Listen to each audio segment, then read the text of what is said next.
tarik mardatillah, tarik jalan. Hidup ini banyak jalan. Ada jalan pemabuk, sakau, mati. Ada jalan pezina, mohon maaf. Ada jalan pelaku dosa.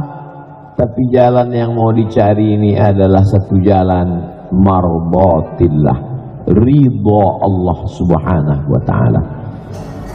Tabiat orang kita, kalau sudah ada satu bahasa, dipakainya bahasa itu sampai lupa makna aslinya. Ikhlas, tawakal, qanaah, termasuk ridha. Sehingga ridha ini sudah jadi nama orang, jadi nama masjid. Maka ketika saya berdoa, marilah kita minta kepada ridha Allah. Semua mengaminkan. Ada satu ibu-ibu diam aja, dia tak mengaminkan. Kenapa ibu tak menyebutkan amin? Saya sudah dapat. Rupanya nama lakinya Pak Ridho. Jadi sudah jadi nama orang, sudah jadi nama masjid, sudah jadi nama yayasan, sudah jadi nama ormas, ridho. Lupa orang makna aslinya menurut bahasa Melayu. Ridho artinya itu tak ridho nampak. Ridho artinya senang hati. Itu arti ridho. Ridho senang hati. Orang kalau sudah senang hatinya, semua dia kasih. Sentuhlah dia tepat di hatinya, dia akan jadi milikmu untuk selamanya. Orang kalau sudah senang hatinya, apapun dia kasih. Oleh sebab itu yang kita minta kepada Allah itu tidak surga. Karena kalau minta surga belum tentu dapat ridha. Tapi kalau sudah dapat ridha, pasti dapat surga.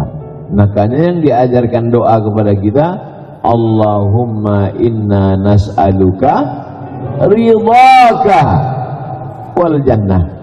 Ridha dulu baru minta surga.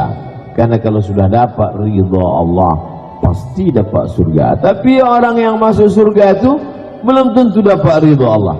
Makanya ketika mereka masuk ke dalam surga, wasiqal ladzina taqaw rabbahum ilal jannati zumara. Mereka digiring, dibawa menuju surga. Ketika sampai mereka di pintu surga, apa kata malaikat? Salamun alaikum tibtum.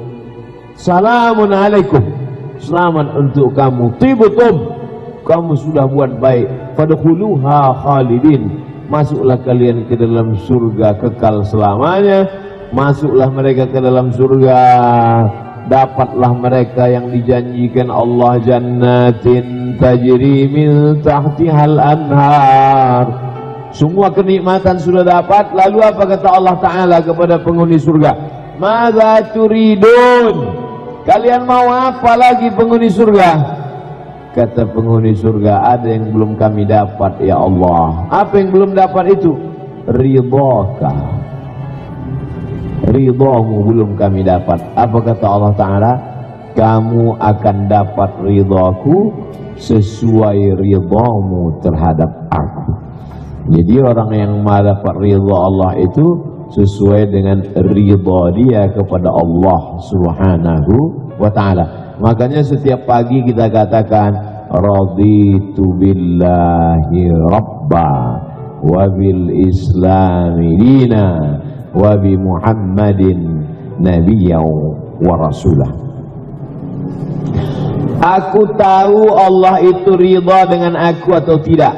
Begitu kata seorang wali Allah dalam kitab Ar-Risalah Al-Qushairiyah, ditulis oleh Imam Abdul Karim Ibnu Hawazin Al-Qushairi. Aku tahu Allah itu ridha kepada aku atau tidak. Dari mana kau tahu Allah itu ridha? Sesuai dengan ridhaku menerima ketetapan Allah Subhanahu wa Ta'ala. Jadi kita tahu Allah itu ridha kepada kita atau tidak sesuai dengan ridhonya kita menerima ketetapan Allah Subhanahu wa Ta'ala. Kalau sudah cerita tentang ridha ini pasti orang Udah tertebak tuh Pak Ustadz, pasti isinya ridho menerima takdir, ridho sakit, ridho kecurian barang hilang, ridho. Seringkali orang di Indonesia menyebut ridho ini ikhlas. Ya udahlah, ikhlaskan aja, tak tepat. Yang tepat tuh ridho. Adapun ikhlas itu adalah ikhlas beramal karena Allah, ikhlas sholat karena Allah, ikhlas haji karena Allah, itu baru ikhlas. Adapun menerima ketetapan Allah bukan ikhlas, tapi ridho, lapang hati menerima apapun yang ditakdirkan Allah subhanahu wa ta'ala. Mudah-mudahan kita ini termasuk orang yang ridho menerima itu. Meninggallah anak laki-laki Nabi SAW dari perempuan bernama Maria Al-Qibtiyah, umurnya 18 bulan. Menetes air mata Nabi. Menengok air mata Nabi menetes, apa kata sahabat? Ama tardha ya Rasulullah, berarti kau tak ridho anakmu mati ya Rasulullah? Kata Nabi, aku ridho. Kalau ridho kenapa menangis? Tetesan air mata kasih sayang. Memang yang dilarang itu cuma dua. Yang dilarang itu mulut jangan sumpah serapah, tangan jangan memukul-mukul pipi. Man darabal khudud laisa minna. Siapa yang memukul-mukul pipi bukan golongan kami. Orang Arab kalau keluarganya meninggal dipukul-pukulnya pipi sampai merah. Pipi dia bukan pipi orang. Pukul-pukul pipi. Man darabal khudud wa syaqqal juyub. Siapa yang memukul-mukul pipi, merobek-robek kantong, bukan umat Muhammad SAW. Maka dalam Islam dilarang memukul pipi, merobek kantong, menarik rambut, memukul dinding, menghancurkan jendela, memukul kaca, tak boleh. Kemudian sumpah serapah, namanya niyahah, meratap. Oh bang, kenapa kau tinggalkan aku? Kenapa lakiku yang mati, kenapa bukan laki dia? Nah, itu tak boleh. Meratap tak boleh. Tapi meneteskan air mata. Ketika ada perempuan-perempuan menangis, apa kata Nabi? Da'uhunna. Marah Umar bin Khattab. Hei perempuan, diam kalian, jangan menangis. Kata Nabi SAW, da'hunna, biarkan mereka, hai Abu Bakar, hai Umar, karena memang air mata tak bisa ditahan. Yang dilarang itu adalah meratap, niyahah. Siapa yang meratap bukan golongan Nabi SAW.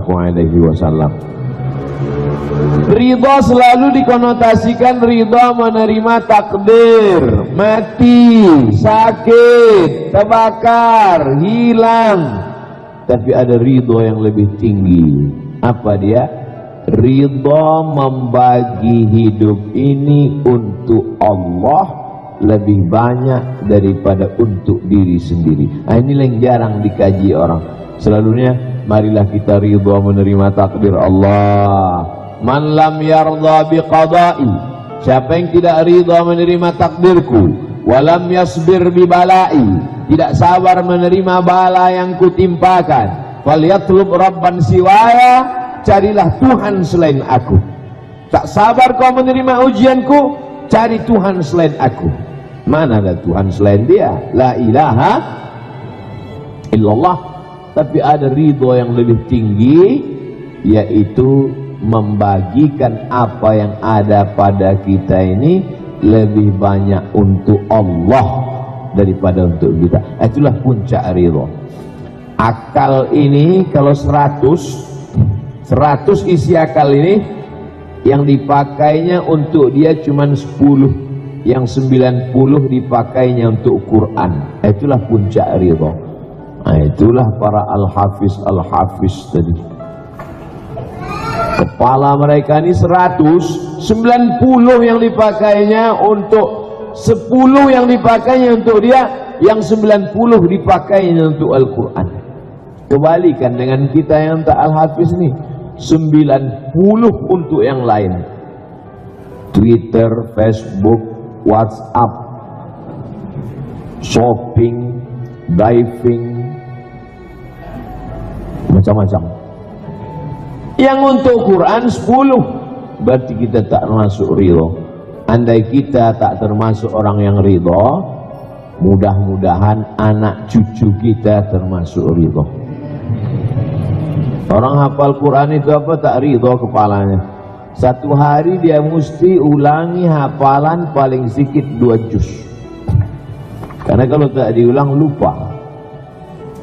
Jadi kalau satu hari 2 juz, 1 bulan dia khatam 2 kali, 1 tahun dia khatam 24 kali khatam. Ridhonya lebih dia pakai untuk Allah SWT. Kepalaku, mataku, telingaku kupakai untuk itu. Ada yang lebih kuat lagi daripada itu, ridho masalah harta. Harta ini banyak, tapi ridho dipakai untuk membangun rumah Allah Subhanahu wa ta'ala. Nah, inilah yang susah. Kebanyakan orang ini kena penyakit namanya bakhil, bin pelit, bin medit, bin kedekut, bin banyak nasabnya yang hafal. Oleh sebab itu ini belum termasuk dalam ridho. Nah, ada keridho. Ridho itu letaknya di mana? Ridho itu letaknya di hati. Kalau sudah ridho di hati, maka tangan memberi. Kalau sudah ridho di hati, maka mulut tak mengungkit-ungkit.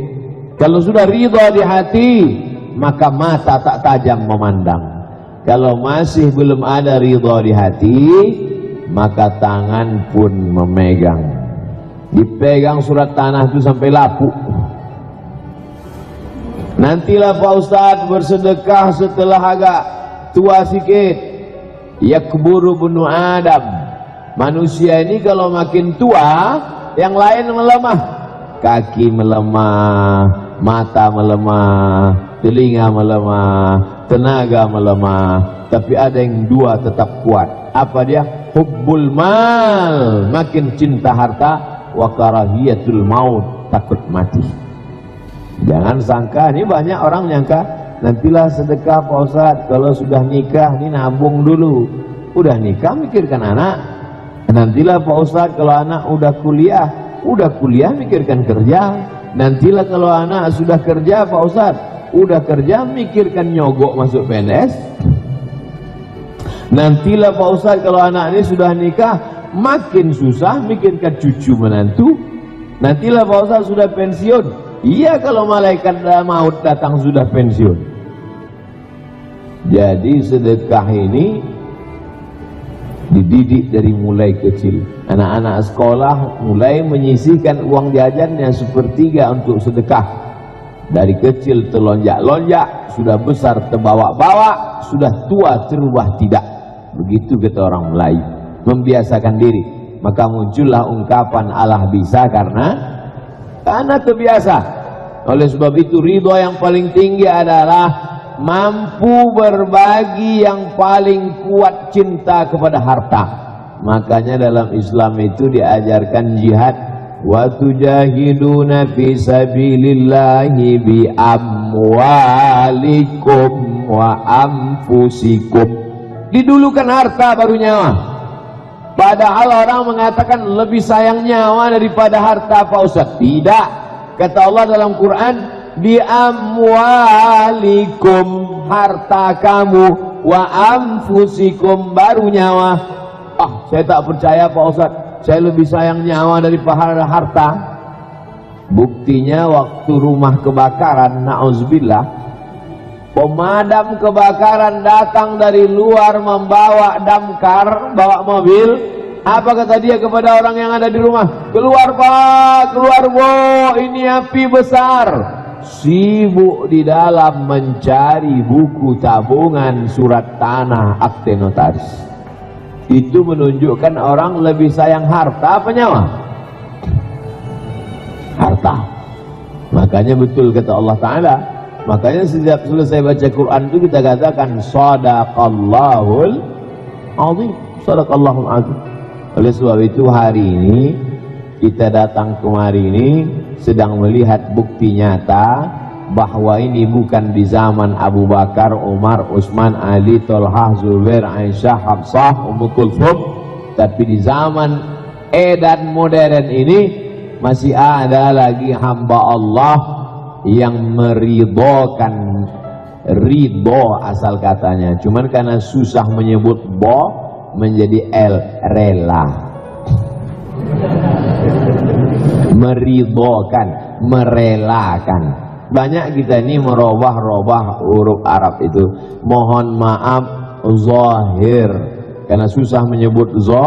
Mohon maaf lahir, karena lahir lawan daripada zahir, batin. Zahiran wa batinan. Zahir nih, batin nih. Batin tak nampak, zahir nampak. Kecuali ada orang yang bisa menutup tangannya ke belakang. Zahir nampak, kemanapun kita menutupnya tetap nampak. Batin tertutup tak nampak. Mohon maaf zahir dan batin. Ridha, marilah kita meridhakan, marilah kita merelakan. Merelakan harta, merelakan nyawa, merelakan takdir Allah pada diri kita. At-tariq mardatillah, jalan menuju ridha Allah. Mudah-mudahan kita ini termasuk orang yang ridha, sehingga dengan ridha itu Allah pula ridha kepada kita. Kalau sudah Allah ridha kepada kita, maka apapun yang kita minta akan Dia kasih. Siapalah orang yang paling diridhai Allah? Sayyidina wa maulana Muhammad sallallahu alaihi wasallam. Apa kata Allah? Wala saufa yu'tika rabbuka fatardah. Fatardah, karena engkau ridha ya Muhammad, apapun yang kau mau dikasih Allah subhanahu wa ta'ala. Nabi Muhammad SAW itu uniknya, lebih dulu pula Allah mengasihi dia, baru ridhonya disebut di ujung. Mestinya bunyi kalimat itu, karena kau ridha maka aku kasih kau apa yang kau mau. Tapi apa kata Allah? Wala saufa yu'tika rabbuka fatarda. Apapun yang kau mau dikasih Allah subhanahu wa ta'ala. Andai Nabi Muhammad minta bukit Uhud itu berubah jadi emas, berubah, tapi dia tak mau. Kenapa dia tak mau? Karena dia mau umatnya ini berpikir rasional. Kakinya berdarah, giginya patah, pelipisnya pecah. Mana Muhammad itu katanya hebat. Nabi itu mau kita berpikir sebagai manusia biasa. Kalaulah Nabi itu kakinya tak berdarah, giginya tak patah, pelipisnya tak pecah, orang akan ngomong, iyalah dia Nabi. Nabi itu mau kita ini berpikir, aku sama dengan engkau. Innama ana basyarum mislukum. Aku sama manusia macam kamu. Yuha ilayya. Bedanya aku dapat wahyu, kalian tidak. Kalau kalian mengaku dapat wahyu, ditangkap sama polisi. Contohnya mana? Lia Aiden sama Ahmad Musaddiq. Mengaku dapat wahyu, langsung kena tangkap. Yang satu mengaku jadi nabi, yang satu mengaku jadi Jibril. Polisi cerdas, tangkap dua-duanya, dikonfrontir. Kamu Jibril, iya. Ada ngirim wahyu ke Nabi? Enggak. Kamu Nabi, iya. Ada dapat wahyu dari Jibril? Enggak. Kalau gitu dua-duanya bohong. Nabi sama Jibril bohong. Tangkap, masuk, gol. Bapak Ibu yang dimuliakan Allah Subhanahu wa ta'ala. Jadi bagaimana kita mendidik anak-anak kita ini jadi kaya, silakan. Jadi cerdas, silakan. Tapi ridha dia pakai akalnya itu untuk Allah, dihafalnya Quran. Ridha dia menggunakan harta yang dia cari pagi, petang, siang, malam, habis tetes darah, peluh, keringat, air mata, tapi setelah dapat tak dipakainya untuk dia, tapi diridhokannya, direlakannya untuk agama Allah. Itulah makhluk yang luar biasa. Ini makhluk-makhluk yang seperti ini, saya setiap daerah Pergi saya ke Aceh ada, pergi saya ke Kepri, Kepulauan Riau ada, sampai saya di Sorong, Papua ada, cuman tak banyak. Ini makhluk-makhluk macam ini perlu dibudidayakan. Udah hampir-hampir punah macam dinosaurus. Mudah-mudahan anak cucu kita masuk golongan yang macam ini, insyaallah. Banyak yang kaya, tapi untuk dia aja, untuk anak cucunya aja. Banyak yang cerdas, tapi tak ada sedikit pun cerdas dalam bidang kedokteran, cerdas dalam bidang fisika, tapi tak dipakainya untuk Quran. Makanya ketika B.J. Habibie, makhluk tercerdas di Indonesia yang di Jerman itu, apa kata dia?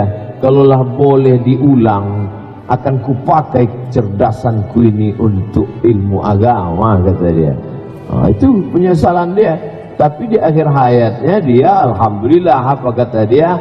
Otak Jerman, hati Makkah, untuk menutupi masa lalunya. Kita mau anak cucu kita kecerdasannya dipakainya untuk Quran, kecerdasannya juga dipakai. Jangan takut anaknya hafal Quran tidak mengerti fisika, biologi, kimia, matematika, bahasa Inggris.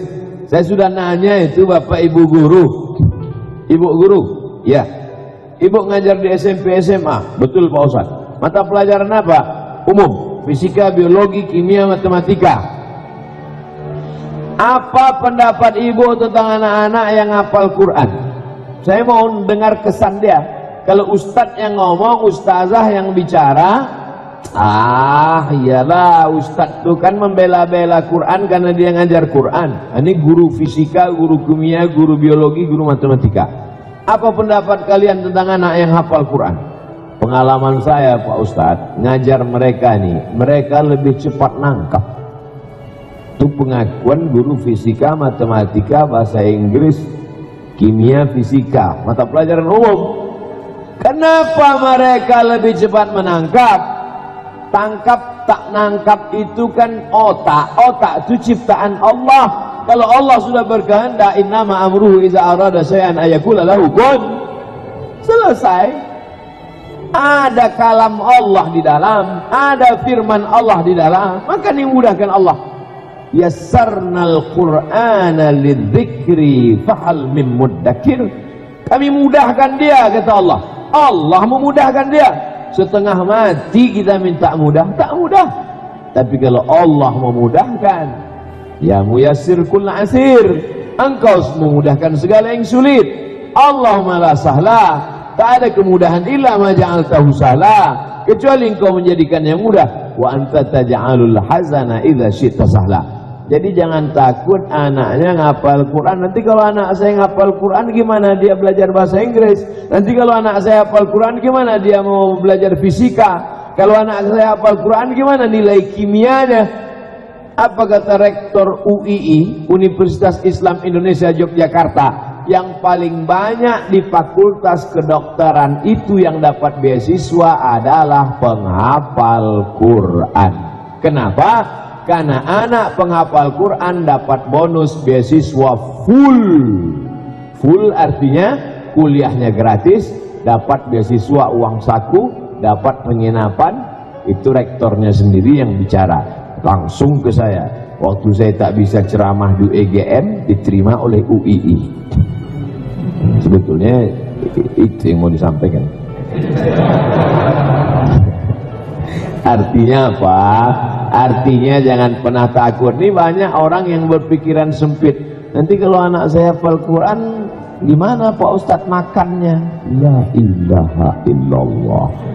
Makanlah pula dipikirkannya. Sengaja diciptakan Allah otaknya di atas, lambung di bawah. Ini orang kalau di ronsen yang nanya makan tadi, mungkin lambungnya itu di otak. Macam otak udang. Orang macam ini mesti sering-sering ke Palembang dikasih makan otak-otak. Makanlah pula dipikirkannya. Allah subhanahu wa ta'ala, la taqtulu auladakum khasyata imlaq. Jangan kau bunuh anakmu karena takut tak makan. Nahnu narzuqukum wa nahnu narzuq. kami yang memberi rezeki kamu mereka. Anak-anakmu itu kami memberi makannya. Jangankan mereka, kau pun kami yang beri makan. Bisnismen yang bertuhan, yang bertauhid, paham dia itu. Berapa kali dia bisnis setengah mati, usaha tak dapat. Tapi ketika dia santai saja, berdoanya lebih serius, dapat. Kalau memang sudah rezeki musang, tak akan mungkin ditangkap harimau. Begitu kata orang Melayu. Kalau rezeki musang itu diambil harimau, sudah lama musang itu punah. Tapi sampai saat ini musang tetap hidup. Bahkan banyak pula lagi musang berbulu ayam. Rezeki musang tak akan mungkin dilarikan harimau. Oleh sebab itu makanya masalah rezeki ini yang paling ditanamkan ke anak-anak kita. Takut belajar agama, meninggalkan agama. Takut dapat menantu orang sekolah agama.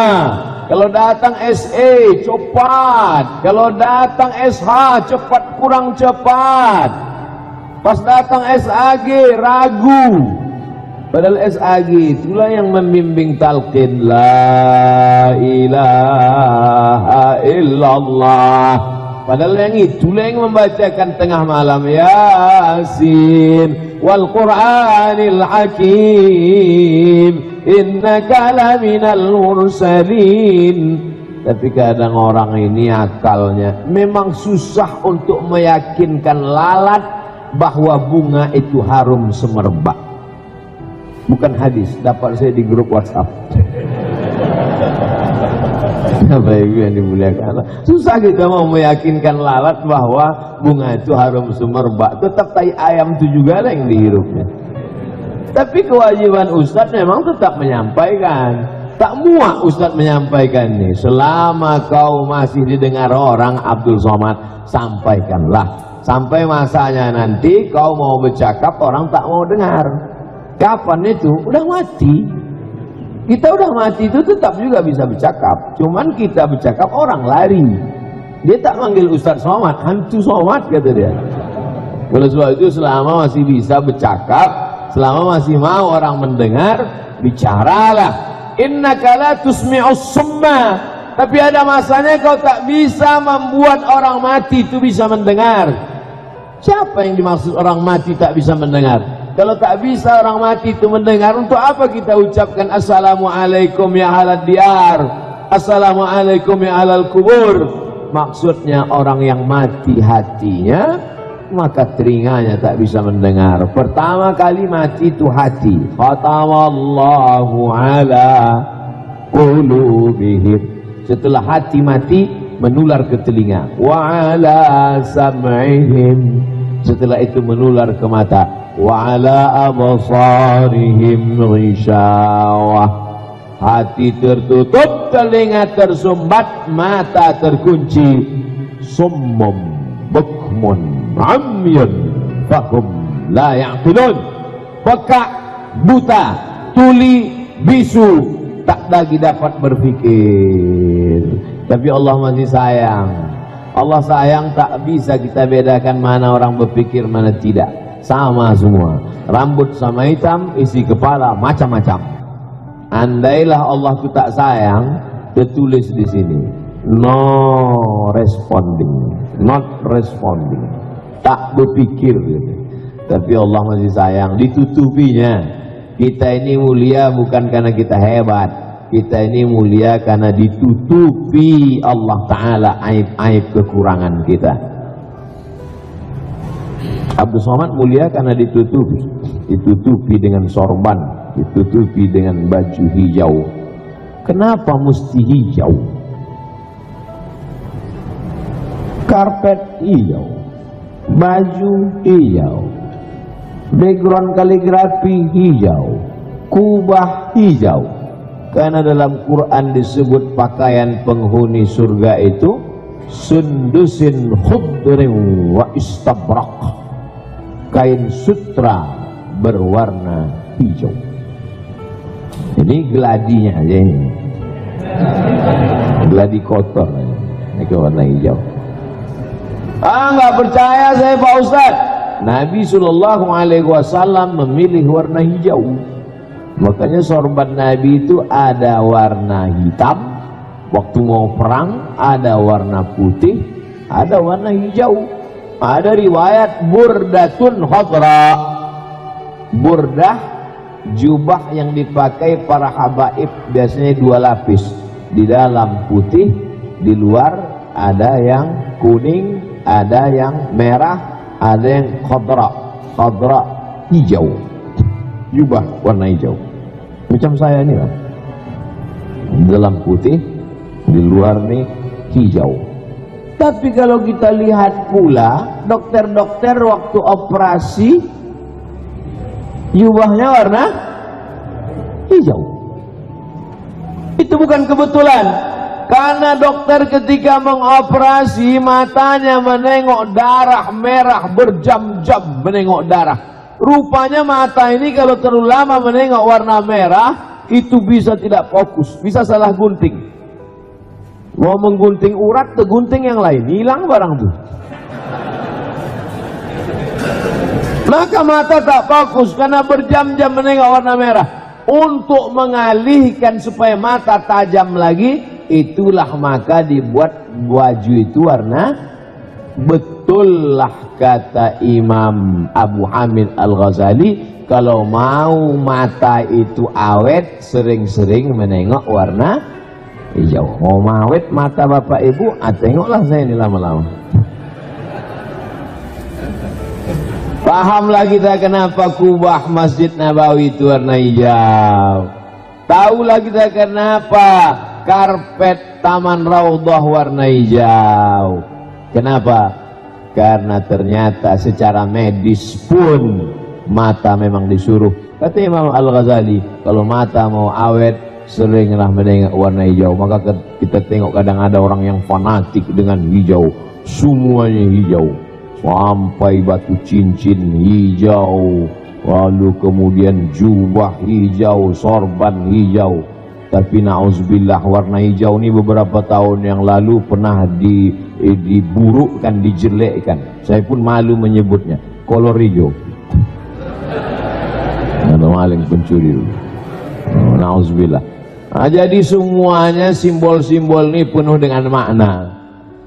Inna Utsman bin Affan, sesungguhnya Utsman bin Affan, arada bina al-masjid, mau membangun masjid, maksudnya Masjid Nabawi. Fakarihan nasu dzalik, tapi orang Madinah tak suka.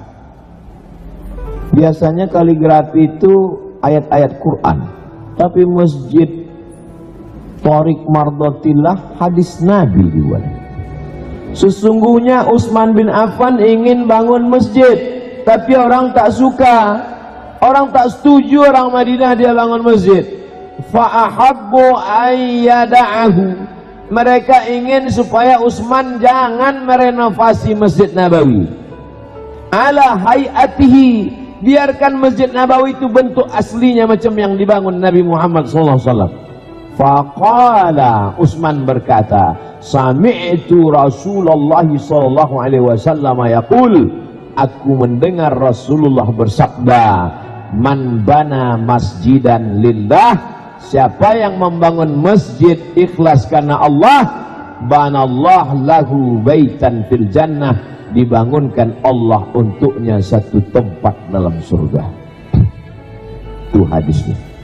Nah, jadi nanti setiap orang yang masuk kemari menengok hadis itu, ingat penjelasan saya. Jangan macam orang masuk masjid. Banyak orang sekarang masuk masjid begitu nengok kaligrafi macam nengok kucing. Apa yang kau tengok? Entah apa bacaannya Pak Ustaz. Nah, itulah bacaan kaligrafi yang cantik, yang indah, yang luar biasa. Hijau backgroundnya, warna emas luarnya. Maka dia bercerita tentang pahala merenovasi masjid. Dari hadis ini jelas bahwa ternyata yang merenovasi pertama Masjid Nabawi itu adalah Sayyidina Utsman bin Affan. Dari hadis ini pula kita tahu bahwa ternyata tidak semua kepala itu sama isinya, walaupun sama-sama sahabat Nabi Muhammad SAW. Fakariha, sahabat Nabi tak setuju. Mereka mau Masjid Nabawi itu biarkan aja, jangan kau renovasi Utsman. Kata Utsman, aku mendengar ucapan Nabi, siapa yang bangun masjid ikhlas karena Allah, maka dibangunkan Allah satu tempat di surga. At-tariq mardatillah, tariq jalan. Hidup ini banyak jalan. Ada jalan pemabuk, sakau, mati. Ada jalan pezina, mohon maaf. Ada jalan pelaku dosa. Tapi jalan yang mau dicari ini adalah satu jalan mardatillah, ridha Allah subhanahu wa ta'ala. Tabiat orang kita, kalau sudah ada satu bahasa, dipakainya bahasa itu sampai lupa makna aslinya. Ikhlas, tawakal, qanaah, termasuk ridha. Sehingga ridha ini sudah jadi nama orang, jadi nama masjid. Maka ketika saya berdoa, marilah kita minta kepada ridha Allah. Semua mengaminkan. Ada satu ibu-ibu diam aja, dia tak mengaminkan. Kenapa ibu tak menyebutkan amin? Saya sudah dapat. Rupanya nama lakinya Pak Ridho. Jadi sudah jadi nama orang, sudah jadi nama masjid, sudah jadi nama yayasan, sudah jadi nama ormas, ridho. Lupa orang makna aslinya menurut bahasa Melayu. Ridho artinya itu tak ridho nampak. Ridho artinya senang hati. Itu arti ridho. Ridho senang hati.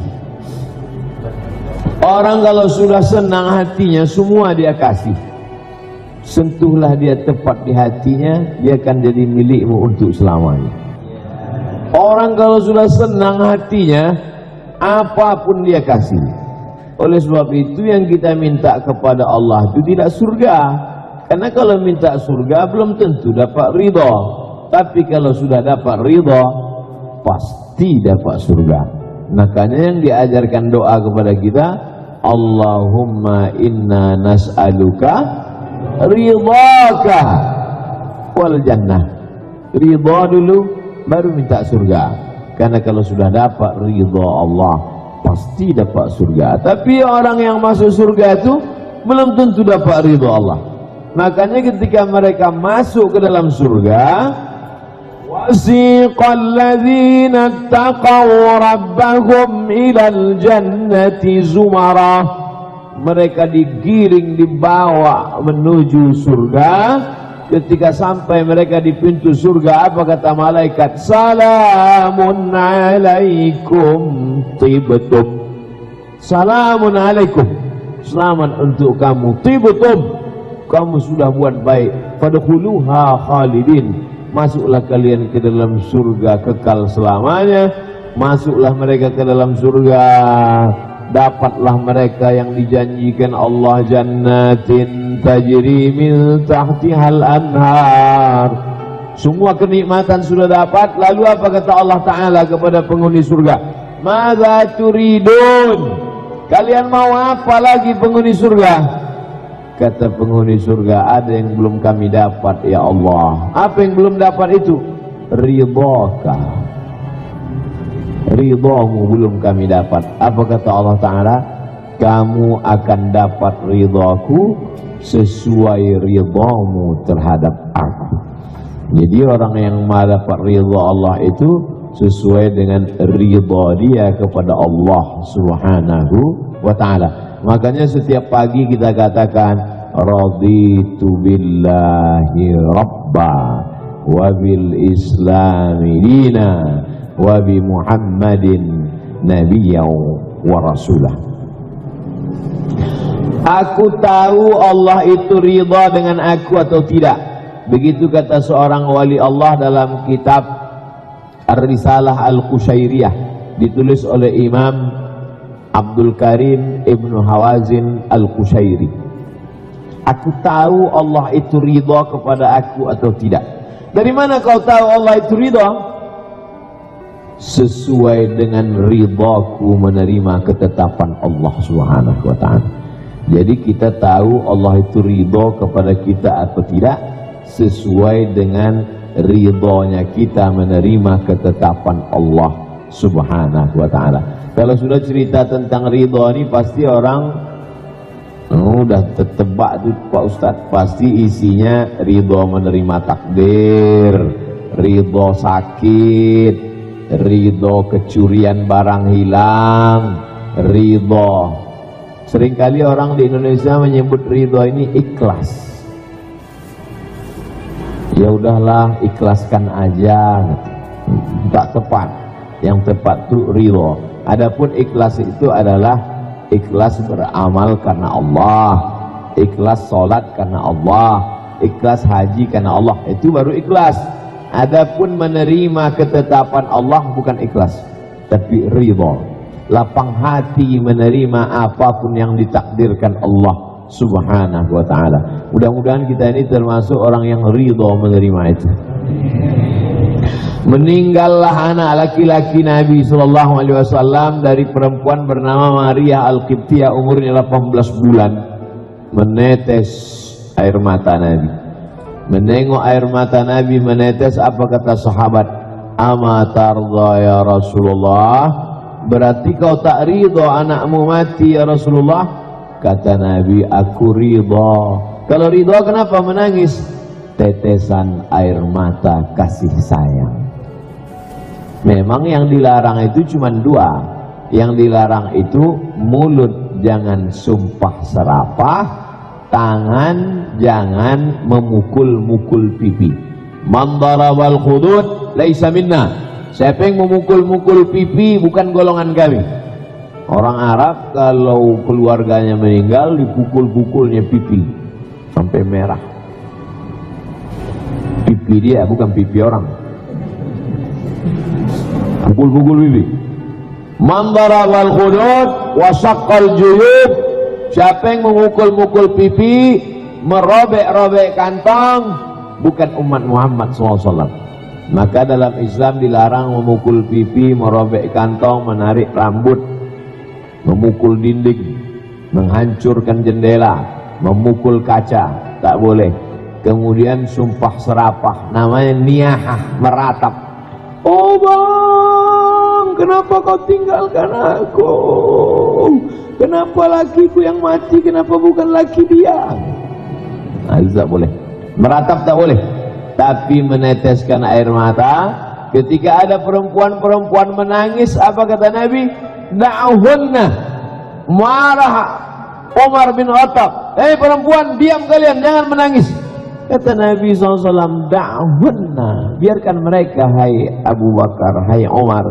Karena memang air mata tak bisa ditahan. Yang dilarang itu adalah meratap, niyahah. Siapa yang meratap bukan golongan Nabi SAW. Ridha selalu dikonotasikan ridha menerima takdir, mati, sakit, terbakar, hilang. Tapi ada ridha yang lebih tinggi. Apa dia? Ridha membagi hidup ini untuk Allah lebih banyak daripada untuk diri sendiri. Nah, inilah yang jarang dikaji orang. Selalunya marilah kita ridha menerima takdir Allah. Man lam yardha biqada'i, siapa yang tidak ridha menerima takdirku, walam yasbir bibala'i, tidak sabar menerima bala yang kutimpakan, falyatlub rabban siwaya, carilah Tuhan selain aku. Tak sabar kau menerima ujianku, cari Tuhan selain aku. Mana ada Tuhan selain dia? La ilaha illallah. Tapi ada ridho yang lebih tinggi, yaitu membagikan apa yang ada pada kita ini lebih banyak untuk Allah daripada untuk kita. Itulah puncak ridho. Akal ini kalau 100 isi akal ini, yang dipakainya untuk dia cuma 10, yang 90 dipakainya untuk Quran. Itulah puncak ridha. Nah, itulah para al-hafiz tadi. Kepala mereka ini 100, 90 yang dipakainya untuk 10 yang dipakainya untuk dia, yang 90 dipakainya untuk Al-Quran. Kebalikan dengan kita yang tak Al-Hafiz nih, 90 untuk yang lain. Twitter, Facebook, WhatsApp, shopping, diving, macam-macam. Yang untuk Quran 10, berarti kita tak termasuk ridho. Andai kita tak termasuk orang yang ridho, mudah-mudahan anak cucu kita termasuk ridho. Orang hafal Quran itu apa? Tak ridho kepalanya. Satu hari dia mesti ulangi hafalan paling sedikit 2 juz. Karena kalau tak diulang lupa. Jadi kalau satu hari 2 juz, 1 bulan dia khatam 2 kali, 1 tahun dia khatam 24 kali khatam. Ridhonya lebih dia pakai untuk Allah SWT. Kepalaku, mataku, telingaku kupakai untuk itu. Ada yang lebih kuat lagi daripada itu, ridho masalah harta. Harta ini banyak, tapi ridho dipakai untuk membangun rumah Allah Subhanahu wa ta'ala. Nah, inilah yang susah. Kebanyakan orang ini kena penyakit namanya bakhil, bin pelit, bin medit, bin kedekut, bin banyak nasabnya yang hafal. Oleh sebab itu ini belum termasuk dalam ridho. Nah, ada keridho. Ridho itu letaknya di mana? Ridho itu letaknya di hati. Kalau sudah ridho di hati, maka tangan memberi. Kalau sudah ridho di hati, maka mulut tak mengungkit-ungkit. Kalau sudah ridho di hati, maka mata tak tajam memandang. Kalau masih belum ada ridho di hati, maka tangan pun memegang. Dipegang surat tanah itu sampai lapuk. Nantilah Pak Ustadz bersedekah setelah agak tua sikit. Yakburu bunu Adam. Manusia ini kalau makin tua, yang lain melemah. Kaki melemah, mata melemah, telinga melemah, tenaga melemah. Tapi ada yang 2 tetap kuat. Apa dia? Hubbul mal, makin cinta harta, wa karahiyatul maut, takut mati. Jangan sangka, ini banyak orang nyangka nantilah sedekah Pak Ustadz kalau sudah nikah, ini nabung dulu. Udah nikah mikirkan anak. Nantilah Pak Ustadz kalau anak udah kuliah mikirkan kerja. Nantilah kalau anak sudah kerja Pak Ustadz, udah kerja mikirkan nyogok masuk PNS. Nantilah Pak Ustadz kalau anak ini sudah nikah, makin susah mikirkan cucu menantu. Nantilah Pak Ustadz sudah pensiun. Iya kalau malaikat maut datang sudah pensiun. Jadi sedekah ini dididik dari mulai kecil. Anak-anak sekolah mulai menyisihkan uang jajannya 1/3 untuk sedekah. Dari kecil terlonjak-lonjak, sudah besar terbawa-bawa, sudah tua terubah tidak. Begitu kata orang Melayu, membiasakan diri. Maka muncullah ungkapan Allah bisa karena terbiasa. Oleh sebab itu ridho yang paling tinggi adalah mampu berbagi, yang paling kuat cinta kepada harta. Makanya dalam Islam itu diajarkan jihad. Wa tujahiduna fi sabilillahi bi amwalikum wa anfusikum. Didulukan harta baru nyawa. Padahal orang mengatakan lebih sayang nyawa daripada harta Pak Ustaz. Tidak. Kata Allah dalam Quran, bi amwalikum, harta kamu, wa anfusikum, baru nyawa. Saya tak percaya Pak Ustaz, saya lebih sayang nyawa daripada harta.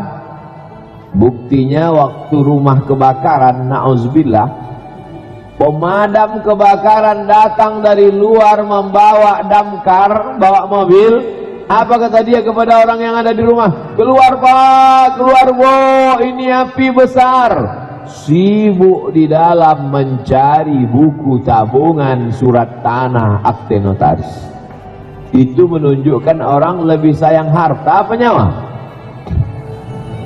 Harta. Makanya betul kata Allah Ta'ala, makanya setiap selesai baca Quran itu kita katakan Sadaqallahul Azim, Sadaqallahul Azim. Oleh sebab itu hari ini kita datang kemari ini sedang melihat bukti nyata bahwa ini bukan di zaman Abu Bakar, Umar, Utsman, Ali, Thalhah, Zubair, Aisyah, Hafsah, Ummu Kulthum, tapi di zaman edan modern ini masih ada lagi hamba Allah yang meridhokan, ridho asal katanya, cuman karena susah menyebut bo menjadi el, rela. Meridhokan, merelakan. Banyak kita ini merubah-rubah huruf Arab itu. Mohon maaf zahir, karena susah menyebut zo. Mohon maaf lahir, karena lahir lawan daripada zahir, batin. Zahiran wa batinan. Zahir nih, batin nih. Batin tak nampak, zahir nampak. Kecuali ada orang yang bisa menutup tangannya ke belakang. Zahir nampak, semanapun kita menutupnya tetap nampak. Batin tertutup tak nampak. Mohon maaf zahir dan batin. Ridha, marilah kita meridhakan, marilah kita merelakan. Merelakan harta, merelakan nyawa, merelakan takdir Allah pada diri kita. At-tariq mardatillah, jalan menuju ridho Allah. Mudah-mudahan kita ini termasuk orang yang ridho, sehingga dengan ridho itu Allah pula ridho kepada kita. Kalau sudah Allah ridho kepada kita, maka apapun yang kita minta akan Dia kasih. Siapalah orang yang paling diridhai Allah? Sayyidina wa maulana Muhammad sallallahu alaihi wasallam. Apa kata Allah? Wala saufa yu'tika rabbuka fatarda. Fatarda, karena engkau ridha ya Muhammad, apapun yang kau mau dikasih Allah Subhanahu wa ta'ala. Nabi Muhammad SAW itu uniknya, lebih dulu pula Allah mengasihi dia, baru ridhonya disebut di ujung. Mestinya bunyi kalimat itu, karena kau ridha maka aku kasih kau apa yang kau mau. Tapi apa kata Allah? Wala saufa yu'tika rabbuka fatarda. Apapun yang kau mau dikasih Allah Subhanahu wa ta'ala. Andai Nabi Muhammad minta bukit Uhud itu berubah jadi emas, berubah, tapi dia tak mau. Kenapa dia tak mau? Karena dia mau umatnya ini berpikir rasional. Kakinya berdarah, giginya patah, pelipisnya pecah. Mana Muhammad itu katanya hebat. Nabi itu mau kita berpikir sebagai manusia biasa. Kalaulah Nabi itu kakinya tak berdarah, giginya tak patah, pelipisnya tak pecah, orang akan ngomong, iyalah dia Nabi. Nabi itu mau kita ini berpikir aku sama dengan engkau. Innama ana basyarum mislukum. Aku sama manusia macam kamu. Yuha ilayya. Bedanya aku dapat wahyu, kalian tidak. Kalau kalian mengaku dapat wahyu, ditangkap sama polisi. Contohnya mana? Lia Aiden sama Ahmad Musadek. Mengaku dapat wahyu, langsung kena tangkap. Yang satu mengaku jadi nabi, yang satu mengaku jadi Jibril. Polisi cerdas, tangkap dua-duanya, dikonfrontir. Kamu Jibril, iya. Ada ngirim wahyu ke Nabi? Enggak. Kamu Nabi, iya. Ada dapat wahyu dari Jibril? Enggak. Kalau gitu dua-duanya bohong. Nabi sama Jibril bohong. Tangkap, masuk, gol. Bapak Ibu yang dimuliakan Allah Subhanahu wa ta'ala. Jadi bagaimana kita mendidik anak-anak kita ini jadi kaya, silakan. Jadi cerdas, silakan. Tapi ridha dia pakai akalnya itu untuk Allah, dihafalnya Quran. Ridha dia menggunakan harta yang dia cari pagi, petang, siang, malam. Habis tetes darah, peluh, keringat, air mata, tapi setelah dapat tak dipakainya untuk dia, tapi diridhokannya, direlakannya untuk agama Allah. Itulah makhluk yang luar biasa. Ini makhluk-makhluk yang seperti ini, saya setiap daerah, pergi saya ke Aceh ada, pergi saya ke Kepri, Kepulauan Riau ada, sampai saya di Sorong, Papua ada, cuman tak banyak. Ini makhluk-makhluk macam ini perlu dibudidayakan. Udah hampir-hampir punah macam dinosaurus. Mudah-mudahan anak cucu kita masuk golongan yang macam ini, insyaallah. Banyak yang kaya, tapi untuk dia aja, untuk anak cucunya aja. Banyak yang cerdas, tapi tak ada sedikit pun cerdas dalam bidang kedokteran, cerdas dalam bidang fisika, tapi tak dipakainya untuk Quran. Makanya ketika B.J. Habibie, makhluk tercerdas di Indonesia yang di Jerman itu, apa kata dia? Kalaulah boleh diulang, akan kupakai kecerdasanku ini untuk ilmu agama, kata dia. Itu penyesalan dia. Tapi di akhir hayatnya dia, alhamdulillah, apa kata dia? Otak Jerman, hati Makkah, untuk menutupi masa lalu. Kita mau anak cucu kita kecerdasannya dipakainya untuk Quran, kecerdasannya juga dipakai. Jangan takut anaknya hafal Quran tidak mengerti fisika, biologi, kimia, matematika, bahasa Inggris. Saya sudah nanya itu Bapak Ibu guru. Ibu guru, ya. Ibu ngajar di SMP SMA, betul Pak Ustaz. Mata pelajaran apa? Umum, fisika, biologi.